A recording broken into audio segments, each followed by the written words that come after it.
శ్రీమాత్రే నమః. జై గురు దత్తాత్రేయ నమః. ఈ వీడియోలో మనం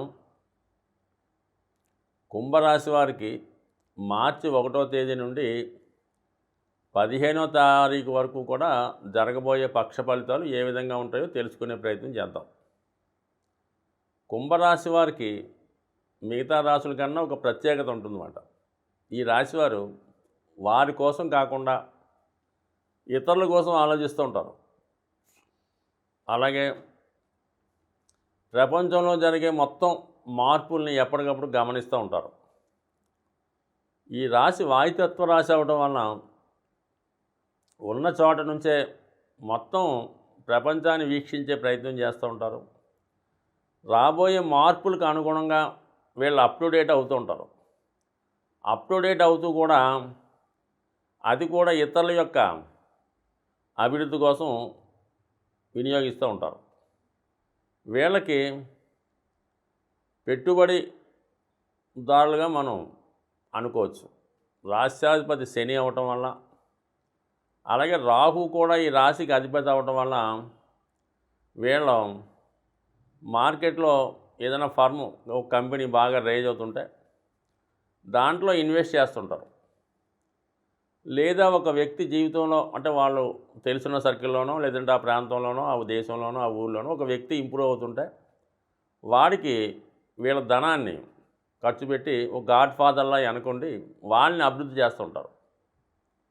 సో అలాగే వీళ్ళ వృత్తిలో కూడా ఏది దాచుకోకుండా ఏ రంగంలో ఉన్నా సరే ఓ 10 మంది శిష్యులను తయారు చేసి వాళ్ళకి వృత్తి నేర్పడం జరుగుతుంటుంది. అవసరమైతే వాళ్ళతోనే ఇంకో సంస్థ ఇంకో దుకాణం ప్రారంభించి ఎంకరేజ్ చేస్తుంటారు అన్నమాట. ఈ విధంగా అందరికీ ఉపయోగపడే కుంభరాశి వారు చివరికి ఎవరినైతే వీళ్ళు చేరదీశారో, ఎవరినైతే వీళ్ళు పెంచి పెద్ద చేశారో వాళ్ళ చేతిలోనే మోసానికి గురై లేదా పరోక్షంగా వాళ్ళే వీళ్ళకి పోటీగా తయారై చివరికి మొత్తం కోల్పోయి ఇబ్బంది పడే సూచనలు ఎక్కువగా ఉంటాయి. ఈ విధమైనటువంటి కుంభరాశి వారికి ప్రస్తుతం రాశి యందు 3 గ్రహాల సంచారం జరుగుతుంది. ముఖ్యంగా శని జన్మశనిగా నడుస్తున్నాడు. సరే అది ఒక డిఫరెంట్ సబ్జెక్టు. రవి కూడా అక్కడికి వచ్చాడనమాట. సప్తమాధిపతి రవి శని భగవానుతో కలిసి ఉండడం వలన ఒక విధంగా చెప్పాలంటే లైఫ్ పార్ట్నర్కి ఏదైనా ఉద్యోగ అవకాశాలు ఎక్కువగా రావడం జరుగుద్ది. లేదా ఈ స్వయాన కుంభరాశి లేదా లగ్నం వారికి కూడా ప్రభుత్వ ఉద్యోగం ఏదైనా అవకాశం ఉంటే అంటే వారసత్వంగా రావాల్సి ఉంటే అంటే పెద్దవాళ్ళ ద్వారా కానీ వేరే కారణాల వల్ల కానీ ప్రభుత్వ ఉద్యోగం రావాల్సి ఉంటే అది ఈ సమయంలో వీళ్ళకి వచ్చే అవకాశం ఉంది. ఎవరి జన్మజాతకంలో అయినా సరే ముఖ్యంగా ఈ కుంభరాశి వారికి మకర రాశి వారికి మిగతా వారికి కూడా వర్తిస్తుంది. శని రవి కలిసి ఉంటే వాళ్ళకి గవర్నమెంట్ సర్వీస్ వస్తుందన్నమాట. లేదంటే గవర్నమెంట్ ధనాన్ని ఎంజాయ్ చేస్తారు. సాధారణంగా ఎక్కువగా ఈ కాంబినేషన్ ఉన్నవాడు వీళ్ళ తండ్రి గారు ఒక ఎమ్మెల్యేనో మినిస్టర్ అవుతే ఏదో కారణాల వల్ల వారి పదవి ఈ సంతానానికి రావడం, లేదా తండ్రి గారు ప్రభుత్వ ఉద్యోగం చేస్తుంటే ఏదో కారణం వల్ల ఆయన ఆ ఉద్యోగం వీళ్ళకి రావడం జరుగుతుంటుంది. ఈ విధంగా వారసత్వంగా వచ్చే వృత్తి చేపట్టడం జరుగుతుంటుంది ఈ శని ప్లస్ రవి కలిసి ఉన్నప్పుడు. అటువంటి కాంబినేషన్ ఇప్పుడు ఏర్పడింది కాబట్టి దాని కొరకు ఏమైనా మీకు అవకాశం ఉంటే ప్రభుత్వ రంగంలో ఉద్యోగం కొరకు ప్రయత్నం చేస్తుంటే కంపల్సరీగా మీకు ఆ పదవి వచ్చే అవకాశం ఉంది. లేదా ఏదైనా ధనం కానీ లేదంటే ఏదైనా స్థలం కానీ భూమి కానీ అవార్డుగా ఏదైనా రావాల్సి ఉంటే లేదంటే ఆగిపోయినటువంటి పిఎఫ్ఓ ఆగిపోయినటువంటి పెన్షనో ఏదన్నా సరే మీకు వారసత్వంగా పెద్దవారి ద్వారా గవర్నమెంట్ ద్వారా రావాల్సి ఉంటే ఈ సమయంలో అది మీకు వచ్చే అవకాశం ఉంది. ముఖ్యంగా ధనస్థానం చాలా అద్భుతంగా ఉంది ఈ రాశి వారికి ప్రస్తుతం. ధన లాభాధిపతి గురువు ధనస్థానంలో ఉంటూ చతుర్థ భాగ్యాధిపతి అయినటువంటి శుక్రునితో కలిసి ఉండడం అనేది విపరీతమైనటువంటి ధనయోగం ఏర్పడింది. అంటే ఎప్పుడన్నా సరే ఒక గ్రహం ఉంటే ఒక 10% ఫలితం ఇస్తుంది అనుకుంటాం. దానికి ఇంకో శుభగ్రహం చేరినప్పుడు ఇంకో 10% ఇస్తుంది అనుకుంటారు, కానీ అలా ఉండదు. 10x10 100% ఇస్తుందన్నమాట. ఒక గ్రహమే ఉంటే అది మంచి కానీ చెడు కానీ తను 10% ఇస్తే, దానికి ఇంకొక మిత్రగ్రహం శుభగ్రహం కలిస్తే 10x10 100 ఇస్తుంది. ఇంకొక శుభుడు కలిస్తే అది ఇంకా 1000 దాకా పెరుగుతూ ఉంటుందన్నమాట. అదేవిధంగా 2 పాపగ్రహాలు కలిసినప్పుడు కూడా ఈ పాప ఫలితాన్ని అనేక రెట్లు పెరిగి జాతకుడిని బాధ పెట్టడం జరుగుతుంటుంది. ఇప్పుడు 2 శుభగ్రహాలు కలిసాయి కాబట్టి 100% మీకు మరి గురువు ధనకారకుడు, అటువంటి ధనయోగాన్ని ఇస్తూ కుటుంబంలో శుభకార్యాలు, అలాగే మీ మాటకి విలువ పెరగడం, ఉద్యోగస్తులైతే వాళ్ళ యొక్క వేతనం పెరగడం, ఇవన్నీ కూడా జరుగుతాయి. మరి శుక్రుడు అక్కడ ఉచ్చులో రావడం వల్ల వాహన యోగం ముఖ్యంగా, అలాగే మీ యొక్క లైఫ్ స్టైల్లో మీరు వాడే డ్రెస్ కోడ్ కంపల్సరీగా ఒక ఖరీదైనటువంటి పట్టు వస్త్రాలు అనుకోవచ్చు, మంచి కాంతులు అంటే ఒక విచిత్ర వేషధారణలాగా ఒక మంచి ఖరీదైనటువంటి వస్త్రాలు మీకు లభించడం జరుగుతుంది. అలాగే మీరు ఎన్నాళ్ళ నుంచో మీరు ఎదురు చూస్తున్నటువంటి మిత్రులను అవ్వచ్చు, శ్రేయోభిలాషులను అనొచ్చు, ఎవరినన్నా సరే వారిని ఇష్టపూర్వకంగా కలియడం, ముఖ్యంగా స్త్రీల నుంచి మీకు సంపూర్ణ ఆర్థిక సహకారం లభించడం జరుగుతుంటుంది. అలాగే దూర ప్రాంతంలో ఉన్నటువంటి శ్రేయోభిలాషులు, బంధువులు, మంచి హోదాలో ఉన్నటువంటి వ్యక్తులు మీ కుటుంబంలో జరిగే శుభకార్యానికి వాళ్ళ ఆర్థిక సహకారం చేయొచ్చు. స్వయంగా వాళ్ళే ఆ శుభకార్యంలో పాల్గొనే సూచనలు కూడా ఈ సమయంలో ఉన్నాయి. అంటే గృహంలో పండుగ వాతావరణం జరుగుతుంటుంది. బర్త్డేలు కానీ, పుట్టినరోజులు కానీ, నిశ్చితార్థాలు కానీ ఏదో ఒక శుభకార్యం జరుగుతుంటుంది. అటువంటి అనుకూలత ఈ రాశి వారికి ఉంది.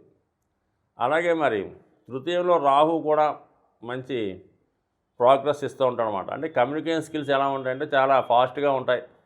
మంచి సర్కిల్ వారితో మీకు పరిచయాలు ఏర్పడతాయి. సో ఏదైనా 3వ స్థానంలో, 6వ స్థానంలో, 10, 11 స్థానాల్లో ఉన్నటువంటి పాపగ్రహాలు మీ జీవిత అభివృద్ధికి కారణం అవుతుంటాయి. కాబట్టి ఒక విధంగా రాహు కూడా మంచి స్థానంలో ఉన్నాడు. అంటే ఒక విధంగా చెప్పాలంటే కుంభరాశికి 2 అధిపతులు ఉంటారు కాబట్టి ఒక రాశి అందే, ఒక గ్రహం రాశి అందే ఉంటే ఇంకొక గ్రహం 3వ స్థానంలో ఉండడం, మరి శని భగవానుడు కూడా 3వ స్థానంలో చూడడం వల్ల ఏంటంటే ఏదైనా ప్రోగ్రెస్ చాలా బాగుంటుంది అన్నమాట. అనుకున్న వెంటనే అభివృద్ధికరంగా ముందుకు వెళ్ళడం జరుగుతుంటుంది ఈ రాశివారు. ఇక 4వ స్థానంలో ఉన్నటువంటి కుజుని ప్రభావం వల్ల ఏంటంటే కొంతవరకు స్థిరాస్తి వ్యవహారాల్లో దగ్గర బంధువులతో చికాకులుగా అవడం కానీ, మీరు సంపాదించినటువంటి ఆస్తి లేదా మీ యొక్క వాహనం, మీ యొక్క విలువైన వస్తువులు ఇతరులు ఎంజాయ్ చేయడం కానీ, లేదంటే ఇతరులు స్వాధీనం చేసుకోవడం కానీ జరుగుతుంటుంది. అంటే మీ ఆస్తి కానీ, మీ సంపద కానీ మీరు అనుభవించలేకపోతుంటారు, ఇతరులు అనుభవిస్తుంటారు. అది ఒక విధంగా మీకు పరోక్షంగా ఆనందంగానే ఉంటుంది. ఏదన్నా త్యాగం చేయాలి, ఏదన్నా ఒకరికి ఇవ్వాలి, ఒకరికి సంతోష పెట్టాలంటే ఈ కుంభరాశి వారు కంపల్సరిగా ముందే ఉంటారు. హెల్పింగ్ నేచర్ ఎక్కువగా కలిగి ఉండడం వలన సాధారణంగా వీళ్ళు ప్రథమ జీవితం అంతా కూడా 36వ సంవత్సరం వచ్చేదాకా కూడా సాధారణంగా లైఫ్లో సెటిల్ అవ్వలేకపోతుంటారు.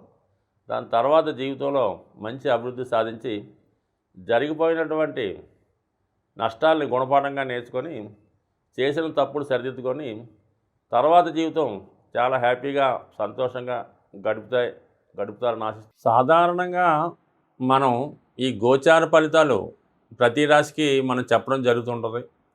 అయితే గోచార ఫలితాలు అన్నది మనకి ఒక ధనయోగం కానీ, ఒక వివాహ యోగం కానీ, ఒక సంతాన యోగం కానీ ఈ రాశుల యొక్క మార్పు వల్ల జాతకునికి ఏర్పడడం జరుగుతుంటుంది. అయితే జన్మ జాతకంలో ఆ యోగం జాతకుడికి ఉన్నప్పుడు మాత్రమే గోచారంలో వచ్చినటువంటి ఈ యోగం వల్ల అతనికి ఆ యోగ ఫలితాలు రావడం జరుగుతూ ఉంటుంది. ఉదాహరణకి అతనికి జన్మ జాతకంలో ప్రభుత్వ ఉద్యోగం చేసే అవకాశం లేదు అనుకుందాం. అటువంటి యోగం లేని జాతకుడికి గోచారరీత్యా గురువు ఏ స్థానంలోకి వచ్చినా, రవి ఏ స్థానంలోకి వచ్చినా కూడా అతనికి ప్రభుత్వ ఉద్యోగం ఇచ్చే స్థితి మాత్రం ఉండదు. అంటే ఏదైనా జన్మ జాతకంలో ఉంటేనే గోచార ఫలితాలు దాన్ని బలపరుస్తూ ఆ ఫలితాన్ని జాతకుడికి ఇవ్వడం జరుగుతూ ఉంటుంది. సో మనం కామన్గా ఏదో జాతకంలో ఈ అదృష్ట యోగం చెప్తాం. జాతకంలో లేనిది, జన్మ జాతకంలో లేనిది ఈ గోచారంలో ఏ విధంగా కూడా ఆ ఫలితాలు జాతకుడికి లభించమాట. సో ఏదైనా కేవలం 25% వరకే కూడా మనం చెప్తున్నటువంటి గోచార ఫలితాలు తీసుకోవాలి తప్ప, ఇందులో అదృష్టం వచ్చింది అంటే సంతోషపడడానికి ఉండదు, అలాగే దురదృష్టం కలిగింది లేదా ప్రమాదం జరుగుద్ది లేదా ఉద్యోగం పోద్ది అనుకున్నా కూడా బాధపడినా కూడా లేదు. ఏదన్నా సరే జన్మ జాతకంలో ఉన్నటువంటి యోగాల మీదే ఆధారపడి ఉంటాయి. జన్మ జాతకాన్ని బట్టి మొత్తం జాతకం, నవాంశం బట్టి అదృష్టం, దశాంశం బట్టి ఉద్యోగం, సప్తాంశం బట్టి సంతానం, ద్వాదశాంశం బట్టి తల్లిదండ్రులు. సో ఈ విధంగా రాశి చక్రంతో పాటు 16 చక్రాలు పరిశీలించడం వల్ల ఆయా భావాలు జాతకుడికి ఏ విధంగా వస్తాయన్నది కూలంకషంగా పరిశీలించి ఖచ్చితమైన ఫలితాలు తెలుసుకోవచ్చు. అదీను కూడా ఆ జాతకంలో ఉన్నటువంటి యోగం కూడా దానికి సంబంధించినటువంటి దశ వచ్చినప్పుడు మాత్రమే రావడం జరుగుతూ ఉంటుంది. అంటే జాతకం బాగుండాలి, గోచారం సపోర్ట్ చేయాలి, దానికి జరుగుతున్నటువంటి దశ కూడా సపోర్ట్ చేసినప్పుడు మాత్రమే జాతకుడు ఆ ఫలితాన్ని పొందగలడు తప్ప, కేవలం గోచారంలో వచ్చినంత మాత్రాన మీకు ఆ ఫలితాలు పొందే అవకాశం ఎట్టి పరిస్థితిలో ఉండవు. ఈ విధంగా మీరు పూర్తిగా జాతకాన్ని తెలుసుకోవాలి, సంప్రదించాలి అనుకుంటే మాత్రం వ్యక్తిగతంగా మీ జాతకాన్ని పరిశీలించుకొని దాంట్లో ఉన్నటువంటి లోటుపాట్లు సరిదిద్దుకొని మీకు అదృష్టాన్ని ఇచ్చే ఏ ఏ భావాలు మీకు అదృష్టాన్ని ఇస్తాయో దానికి సంబంధించినటువంటి భావాలకి ఆ గ్రహాలకి సరైనటువంటి శాంతితో పరిహారం చేసుకున్నప్పుడు మీ జాతకంలో ఉన్నటువంటి ఫలితాలు మీరు పొందగలరు. ఆ పొందగలిగే ప్రయత్నంలో మా వంతు సహకారం మీకు అందించగలిగే ప్రయత్నం చేద్దాం. స్వస్తి.